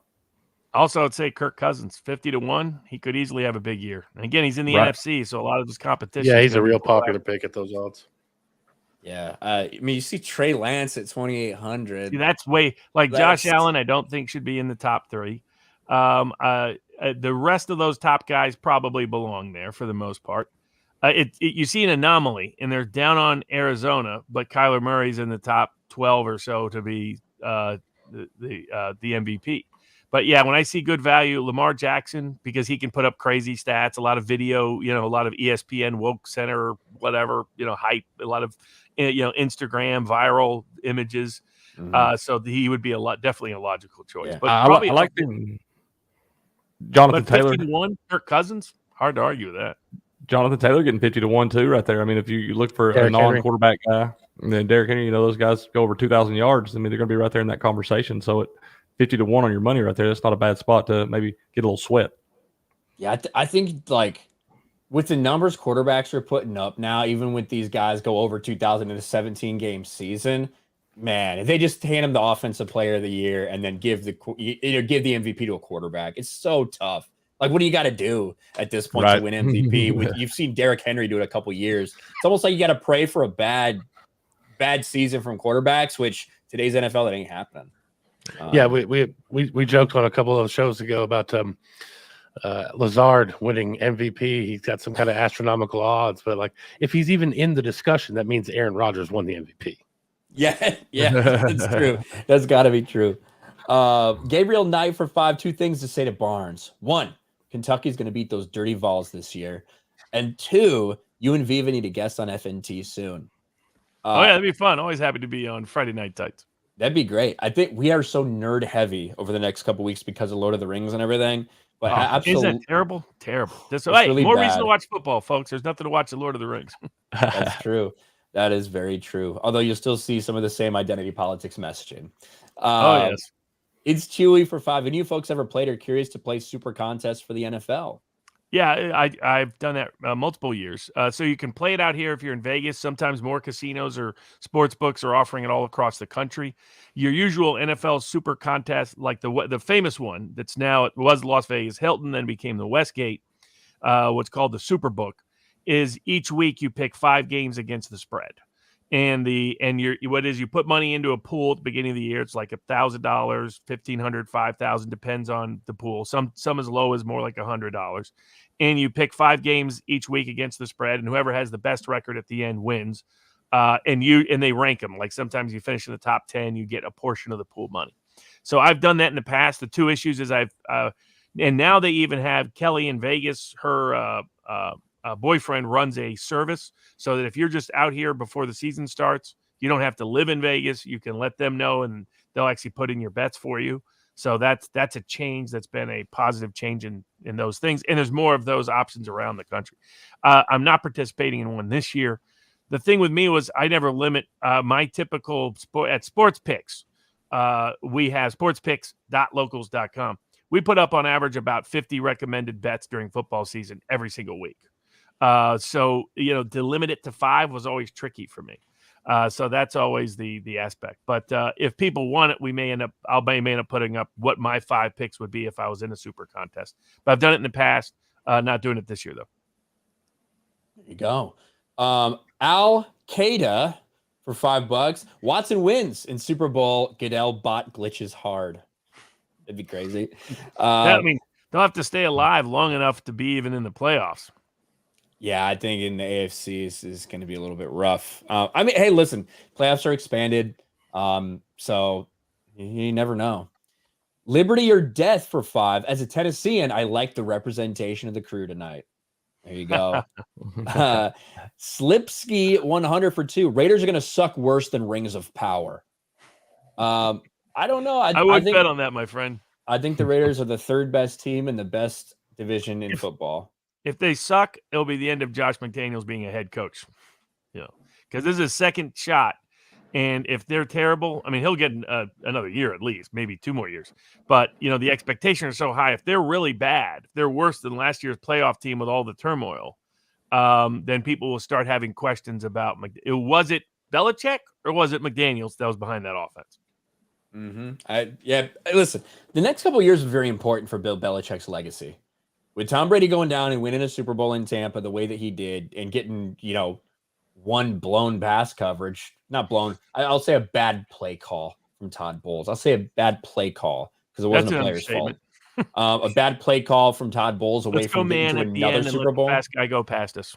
Yeah, just unbelievable. But he was very close to winning the Super Bowl last year too. So yeah, Bill Belichick with Mac Jones. He's got 3 years now. I think 3 years left of Mac Jones under control. So we will see what happens. But that's it for NFL. We're done with NFL. Let's talk about college football because we're also going to talk about a little college football on these Wednesday streams. The first one, the big one, we're through week 1. We saw some guys play the Cupcakes, a couple good matchups, an upset here or there. Tragedy striking Appalachian State. Couldn't get it done over North Carolina. But when we're looking at the national title, what are you guys looking at in terms of placing bets for value, for what you think is going to happen for this year's national title? So my general view is that talent dictates college football success more so than any other factor, and that for the most part, recruiting rankings do a fairly good job of capturing that. You have some programs, your Wisconsins, your Iowas, that overachieve, that are great at developing talent, at spotting some talent that just needs some development, at unique coaching. You have some coaches like Josh Heupel at Tennessee that can do more with less on the offensive side of the ball, as an example. So you got some schematically brilliant coaches out there that can overachieve what their talent listing is. And you got some disasters. You got some Clay Helton types that used to be at USC who underperform and underachieve, it seems, every single year. So both of those factors are present. I look at it basically, unless you've been an elite talent team, somebody that's going to place 20 or more players into the league, you really haven't even been in the meaningful competition for the national title for the last 20 plus years. There's a reason why Alabama won all those titles. There's a reason why Georgia's been a close competitor in recent years. Ohio State has been a consistent competitor now for multiple years.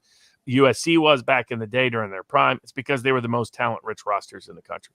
So this year, I see 3 teams as pretty equally talented at the top of the food chain, and there's really actually a decent drop before you get to the next tier, and that's Georgia, Alabama, and Ohio State.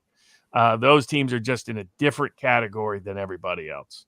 And so I think it's going to be one of those 3 again. That would be my odds on. I think there's a 90% chance one of those 3 win the Super Bowl.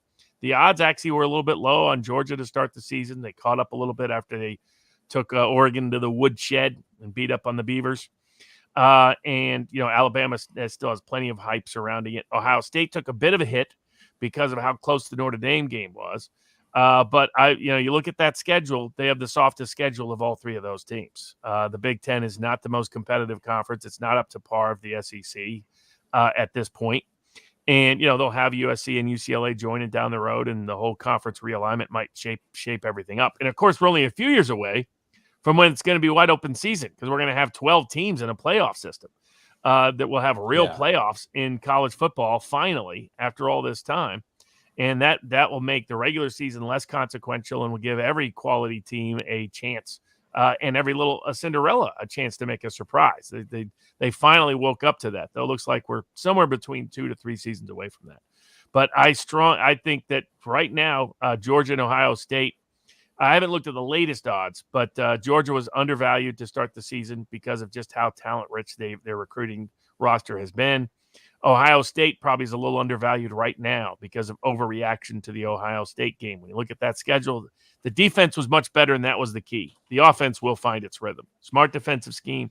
We'll see how it works over time that the Notre Dame coach did. Ohio State needs to make some adjustments.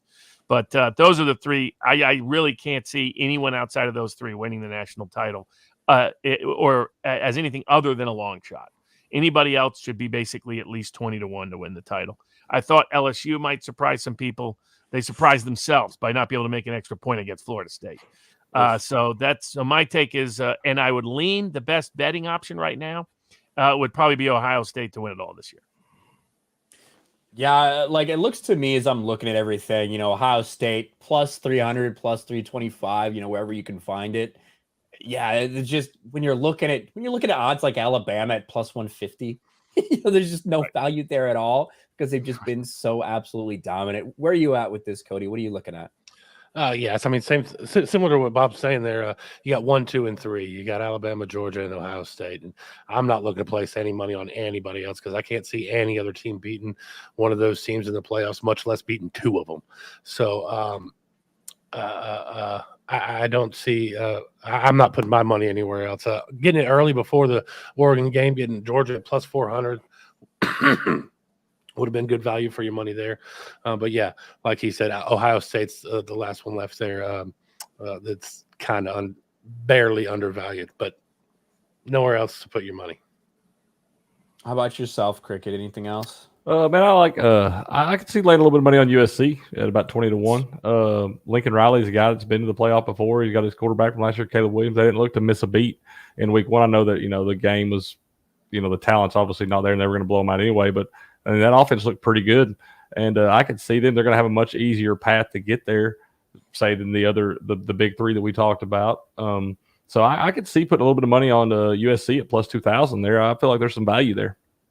Yeah, that's where I was gonna go. Really, when you look at anybody, I think that's the only one, and even they are probably they're probably overvalued in reality because of Lincoln Riley. But still, that's the only reasonable one that you can say I could see them running the floor in the Pac-12, making it in there, and potentially doing something. They're going to play Notre Dame too, so it'll be a big game. Yeah, always a possibility. I think we'll find out a lot this week with USC's game against Stanford. Because the key with USC, the offense is going to be great. It's actually been good even under Clay Helton. The defense has been the big issue, and it's been the Achilles heel of Lincoln Riley. And he brought his his Oklahoma defensive coordinator with him. His Oklahoma defensive coordinator with him. Ohio State stole the Oklahoma State defensive coordinator. But Stanford's got a good offense. So this week will tell us, is that defense starting to get up to speed? And if it does, they're absolutely a live dog. And the advantage for people out there, if you like putting some small bets on futures, you could bet on something like a 20-1. And then if they make the playoffs, if you want to hedge your bet, you can bet the other side, and you're guaranteed a profit. There you go. They have a national championship. Not a whole lot of things you can find any, big time value, but a couple there for you guys. Now we are going to roll through some of these bigger games. Again, we're going to try to keep it short for these. But you have 10 big games for college football. So the first one, Alabama and Texas. What do you got for us, Cody? Alabama is going on the road, favored by 20 points. Texas is plus 700. Alabama minus 1,800. The over-under is set at 65.5. So Vegas has got a 43-23 score. Bama has 72% of the money on their end. Oh, yeah. People are hammering. If you go out to any others, this is one thing you'll get different from this show than pretty much any other sports pick show out there, sports betting show out there. Almost all the sports betting shows are Alabama in a romp. Alabama's going to kill them. Alabama's going to crush them. It's going to be Roll Tide all day. I'm actually going to be at that game, too, on Saturday. I always haven't seen a college football game in a few years, so to get down there to Austin, see if they can party like they claim they can in a football game. We'll find out. Hopefully it's not, hopefully it's weird in a good way. It's a football game, as Austin is a little odd. But I think, here you have Steve Sarkisian, former assistant of Nick Saban, going up against Nick Saban. Nick Saban's had great success against his former assistants. But let me give you two areas to have doubts about Alabama just rolling like people are saying. This spread, because of the money coming in, is likely to rise. It may go up to 22, 23, 24. If you want to wait on this, you're on the Texas side, wait. If you're on the Alabama side, bet now, because that line's going up. But if you look at it, the big question marks for me are twofold. One, Texas has lots of talent. So its defense has consistently underperformed. Its offense has the highly touted number one quarterback that transferred back from Ohio State to his hometown, Texas, with Steve Sarkisian, whose offenses have overperformed almost every place he has been, including all the way back to Washington, who understands Nick Saban and his defenses very, very well. I think this number of points at home on national TV, there's an old sports betting principle, which is you bet double-digit underdogs on national TV because they tend to cover. There's a reason they're on national TV, and the spread usually doesn't reflect that reality.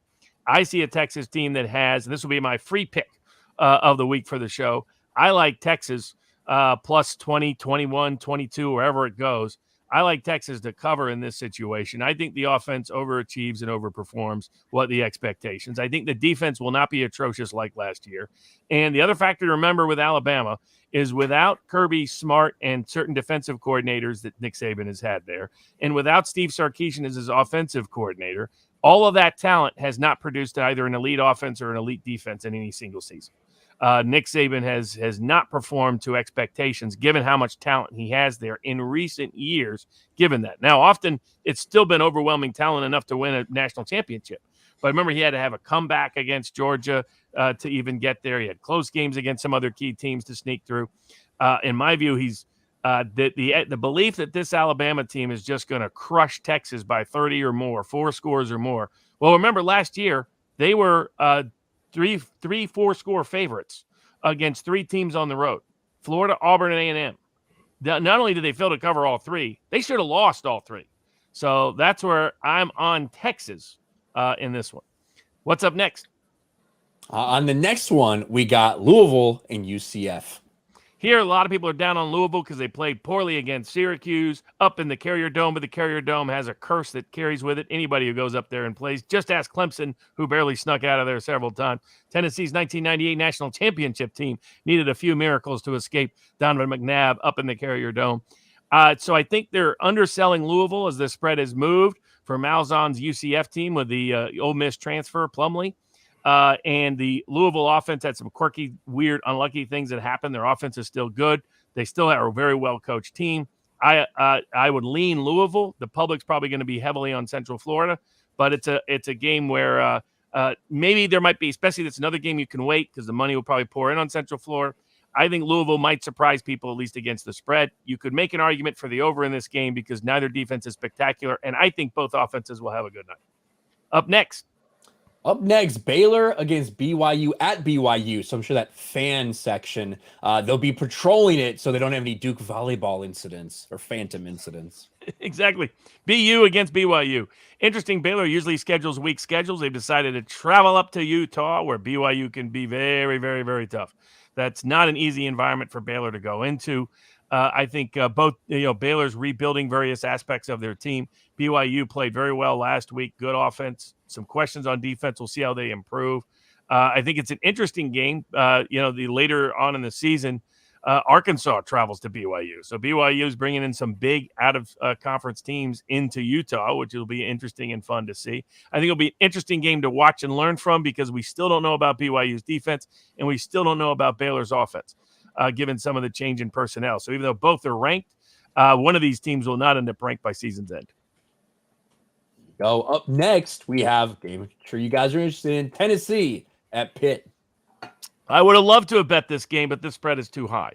So the Vols traveled to what people don't know about last year. Not only was it a high-scoring game, it was kind of flukish on the Pitt side. Their offense actually didn't do well, and Tennessee moved the ball with ease. And this was the game where they finally figured out they had the wrong quarterback and went to Hendon Hooker, but a little bit too late to make the ultimate difference. So this is a revenge for the Vols to travel up to Pittsburgh. I bet on West Virginia in the opening week. Now I had them 7 and a hook, so got the cover. But Pitt's defense looked decent, but not spectacular.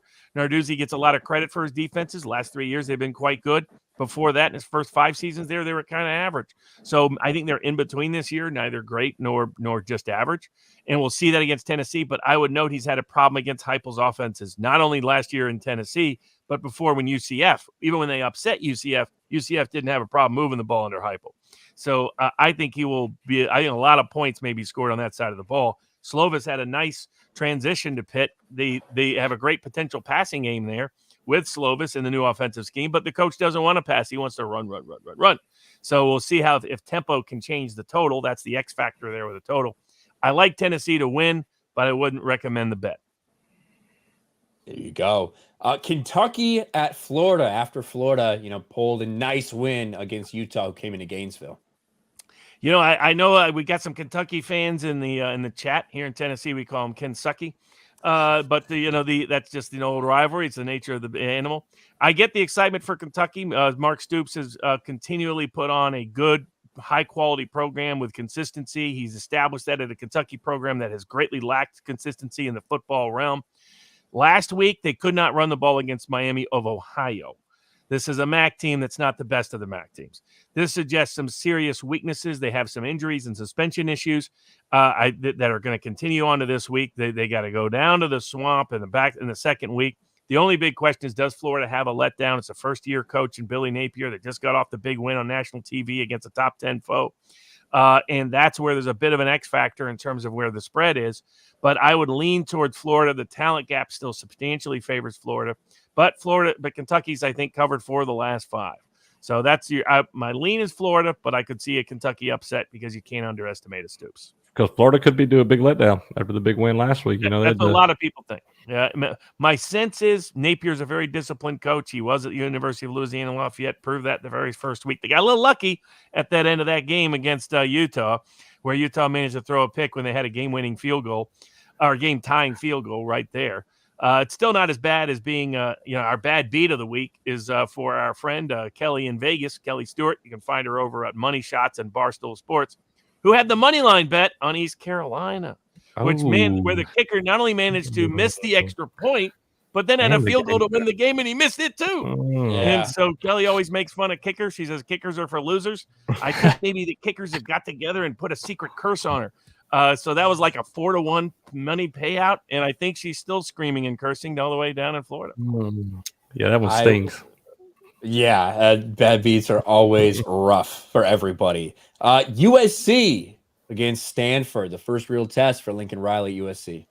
Absolutely. The offense looked great last week. And at times that offense was limited at Oklahoma, same quarterback, same head coach, despite, the capabilities and talent it had, but they had no problems. Now it was against Rice, so you got to put a big question mark there. But the offense looks like it's going to be an elite offense.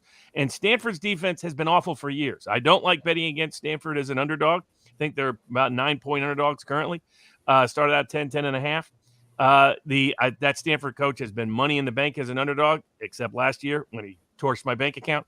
The problem is Stanford's defense is terrible, and it's been terrible now for 3 or 4 years in a row. And there's no talent changes or coaching changes that suggest it's going to be any better. So if there's any lean on this, but the big question mark is USC's defense any better? That's been its Achilles heel now for the better part of the last decade.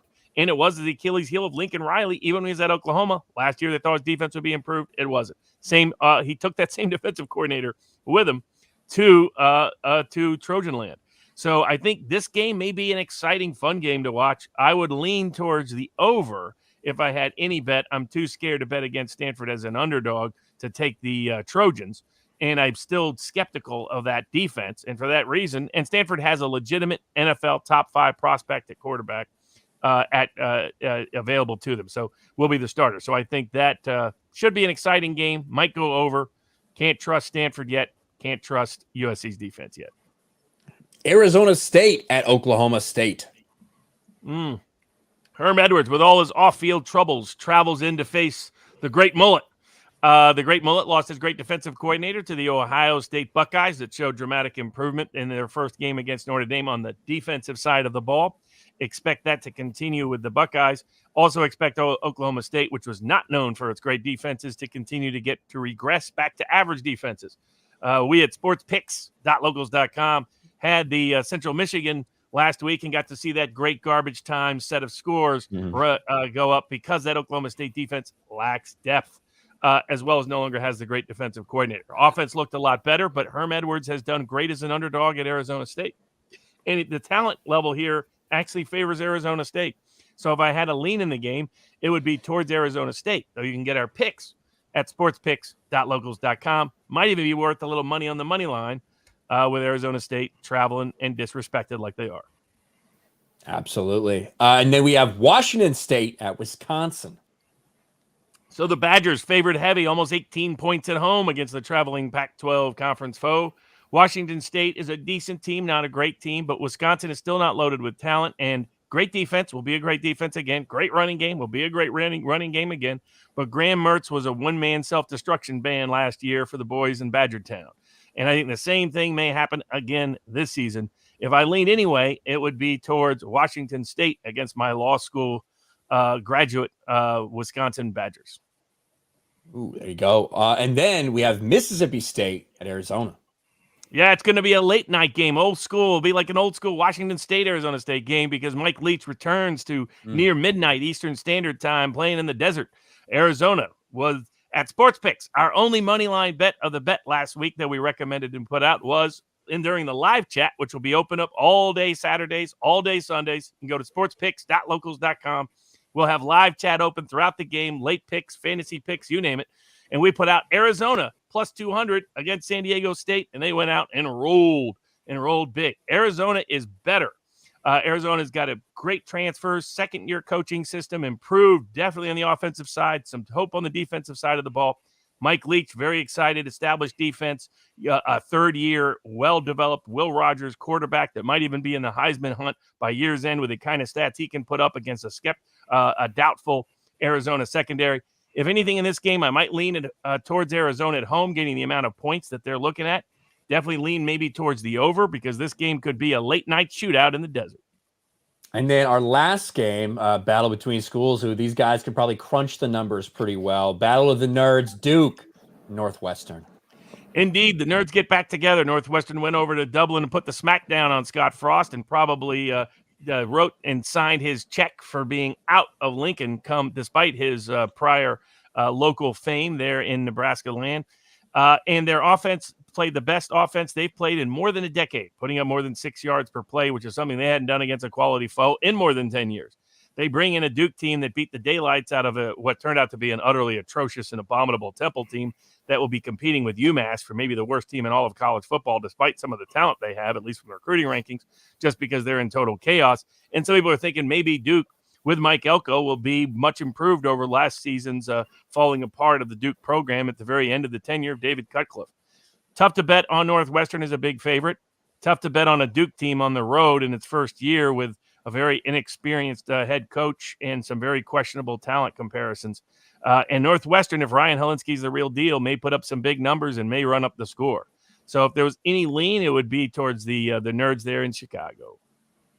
There you go. And that's our college football rundown for the 10 big games that we think are going to be going on this week. Now, usually we'll spend a little bit more time on those college picks, but since we got a little bit late start, we've gone very long already, longer than we probably expected. We got to cut it short because I got another stream to hop to in a little bit. But Robert, Cody, Cricket, this was an awesome first stream. I can't wait to do it every single Wednesday, same time, same place here on Sports Wars. Don't forget, everybody in the crowd, make sure you go to sportspicks.locals.com. You can get a ton of free advice as well. If you go ahead and do become a supporter, you get some real exclusive stuff over there. Robert, got anything else before we head out? That's it.